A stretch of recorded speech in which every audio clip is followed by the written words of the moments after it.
Welcome back to Library Choice YouTube channel. Today we'll be learning how to make this beautiful kimono dress with this cutout placement. Okay, you'll be learning how to make this.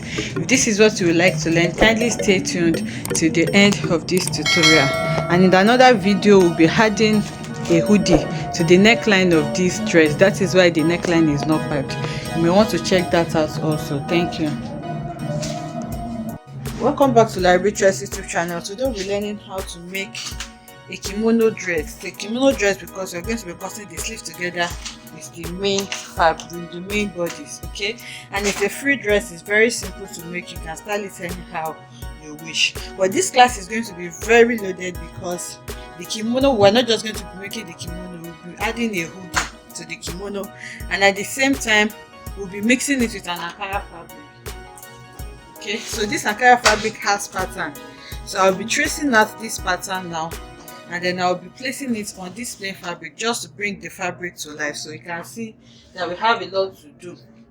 So I will try and make the video as short as possible. If the video is getting too long, because I don't want it to be too long, I'll just break it into two. We'll do the kimono here, and then we'll do the hoodie in the other part of the video. So quickly, I've made my markings. This is the starting point. This is the shoulder line here. This is my armhole, which is also going to act as my bust line. This is the waistline, this is the hip line, and this is the full length of the dress. Okay, so the full length is actually 40 inches, but I'm making it 38 inches because this is actually a plain fabric and it's quite dull. So I want to add like 2 inches Ankara to the hemline, just so that the fabric will be really beautiful. So now to do this, I need to take my shoulder measurement. The shoulder I'm working with is 13 inches. 13 inches divided by 2 is going to give me 6.5 inches. Okay, so I'm going to mark 6.5 inches here. But remember that I said that we're going to be cutting the sleeve together with the bodies. So it depends on the length that you want to use for your sleeve. For me, I think 5 inches is okay for me, or 5.5 inches.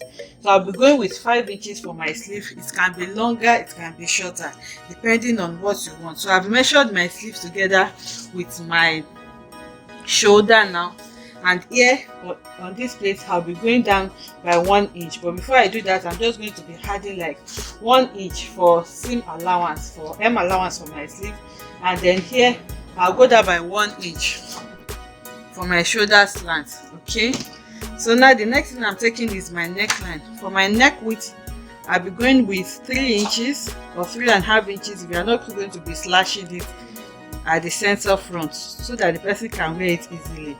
But I think I'll be slashing it, so I think 3 or 3.25 is okay for me for the width. And for the depth of the neckline, I'll be using 3.5 inches for the front and 3/4 for the back. Okay, so this fabric is folded into four, so I'm cutting the front and back together. So using my curved ruler now, I'm going to mark out my neckline. This is the front, and this is going to be for my back neckline. So after this now, I'll join my shoulder slant to my neckline.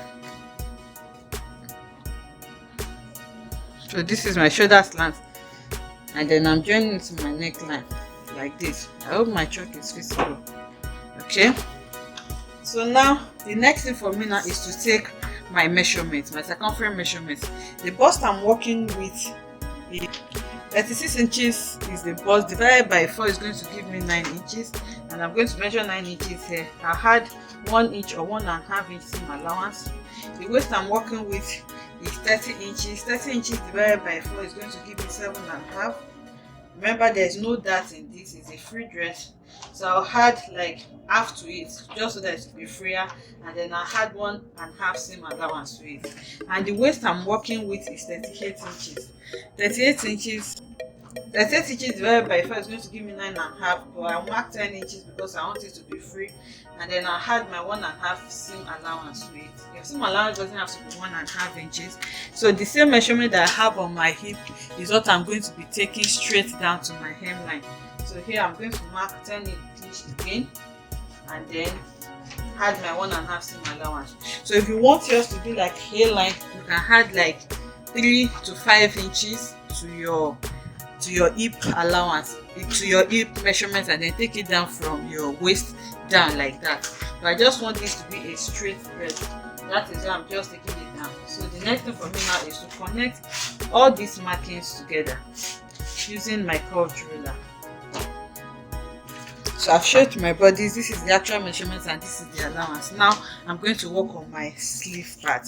So remember, this is my armhole, which is 9 inches, and then for the whole measurement I use around 12 inches. Okay, so for these 12 inches I'm going to take the 12 inches down also like this, and then I'm going to connect it to the upper part to have a straight line.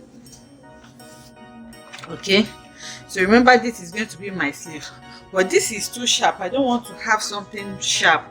So on my armhole measurement, I'll be going down by 2 inches, and then here I have like a diagonal 1 inch arc, just so that I can have like a smooth curve like this, so that my armhole area will not be too sharp. Remember, if you're having a longer length, sleeve length, yours will be around here. Okay, let me just continue it so that we can understand what I'm doing. So it means, let's say your sleeve length is going to be like up to 10 inches, so it may reach this place. Okay, you can see that it is very long. So the same way I've done it, you just need to go here by 2 inches, you go down here, and on this arc here you measure 1 inch diagonally so that will guide you, and then you connect it in a slanting form like this, so have a curve, and then you continue it to your sleeve like that. I hope you understand that. Okay, so now it is done. The next thing for me now is to cut out my dress. Okay, so now I've cut this out, and as you can see, I've cut out the back neckline. So I'm just going to open it and then remove the back so that I can cut out my front neckline also. So after removing it, I'll rearrange my fabric and then take my scissors to cut out the front neck. Okay, so I've cut out my dress now. Remember, I said that I'll be adding a pattern to this. So the pattern I have here is like a big flower. Okay, so now I'll take interface, yes, stay, anyone, you can use paper stay. I'm using like this gum stay for this, and then I'll check a complete flower. Okay, you can see this is not complete as you can see now, but this is a complete flower. Okay, so now I'm going to take my scissors and cut out this part and then add interface to it on the back so that I can trace out my flower. So now I've gone ahead to add my interface to the flower, and you can see it's strong now. So there are several ways you can actually cut out your flower. If you have a soldering iron, you just pass it to the light and then you use it to trace out your flower. But if you don't have your soldering iron, you need your patience, lots of patience, and then you carefully take your scissors and then cut out this flower. That is after you must have attached your gum stay to it. Okay, that is all you need to do. So now you just carefully continue to trace out this flower like this, patiently following the lines that you have there. Adding the gum stay makes it strong already, so, and it's not going to frill, so it makes it easier for you to cut. So now I'm going to be tracing this out now, and then I'll cut out my flower. You can see how I'm doing this carefully. So I'm already cutting out my flower, as you can see, and I just want to show us how the process is going. I'm using scissors, I'm not using soldering iron. If you have a soldering iron, it's easier, but scissors also works perfectly. And you can see that I'm just tracing it out, simply tracing it out carefully. So you just need to be patient with it. It's very, very simple to make. So I'm going to cut this completely now and show us. I just want to show us the process.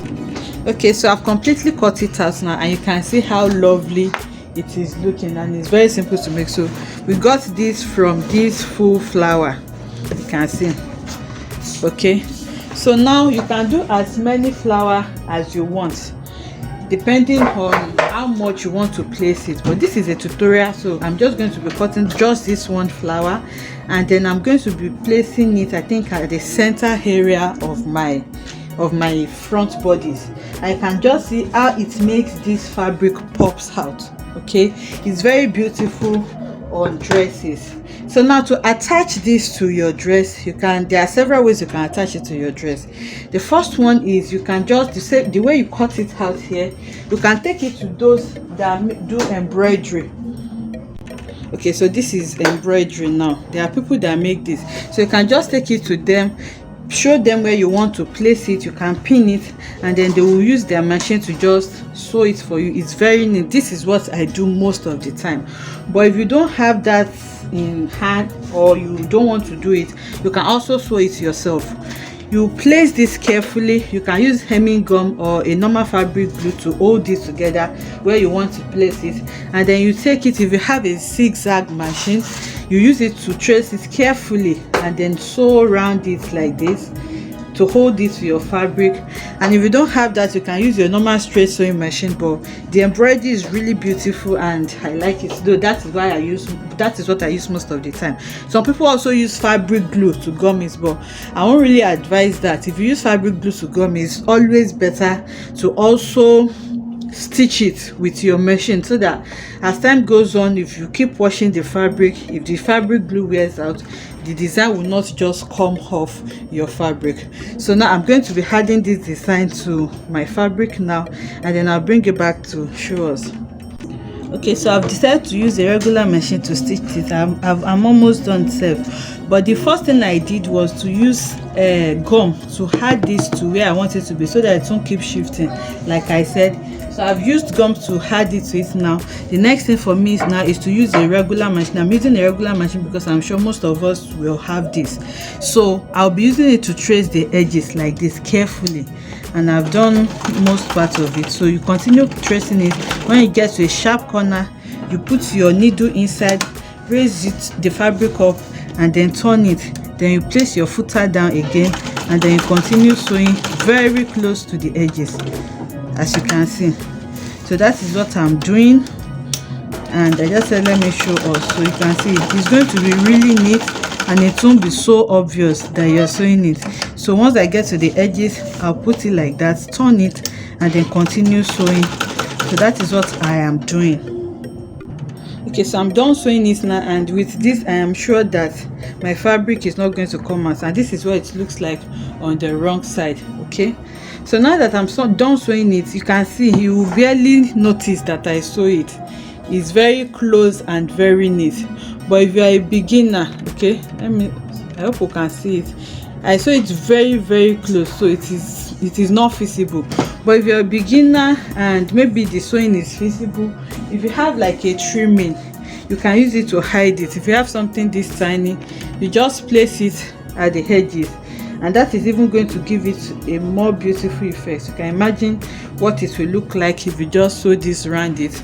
Or if you have like a rhinestone here, you can just place it on the edges round and then use it to beautify it. If you have stones like this, just place it round on the edges and use it to cover your stitches, and it will also add beauty to your kimono dress. Okay, so this are the various ways you can actually hide this. So now after doing this, the next thing for me now is to join my front to the back. Okay, so you just place your front on your back, and then you join it on the shoulder and also on the sides. But I don't want this ankara to just be here, so I'm thinking of just taping it around my sleeve hemline, and also on the hemline of my dress. So I'll be adding like an inch of the ankara here and also on the hemline. So before I do that, I'm just going to take it to the sewing machine now and join the shoulders together so that I can have one piece. Okay, so I've joined it together on the shoulder, as you can see, and like I said, I like to add this like tip of this ankara to my sleeve area. Okay, so once now I've joined it together, the sleeve will be together.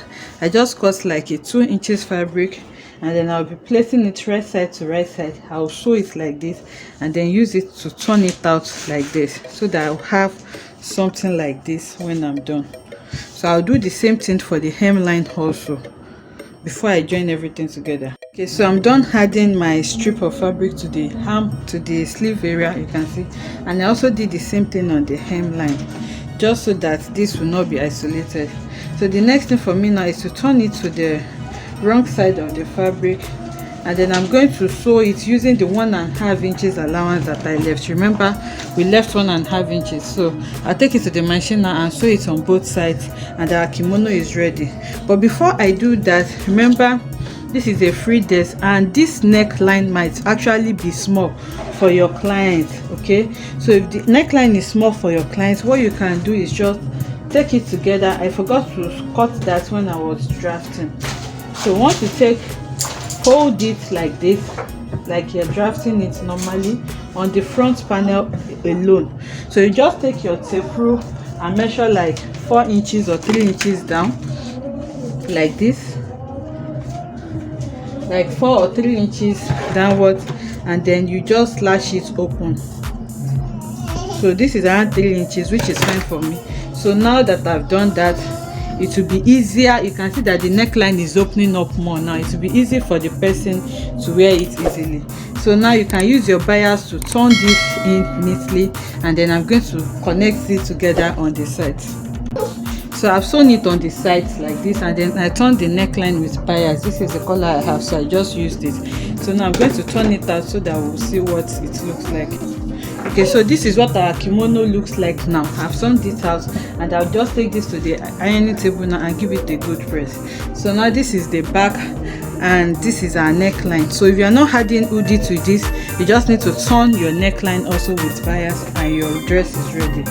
Okay, so this is what our kimono is looking like now. You can see how beautiful this is looking. So like I said, if you are not going to be adding a hoodie to this, you just need to pipe the neckline.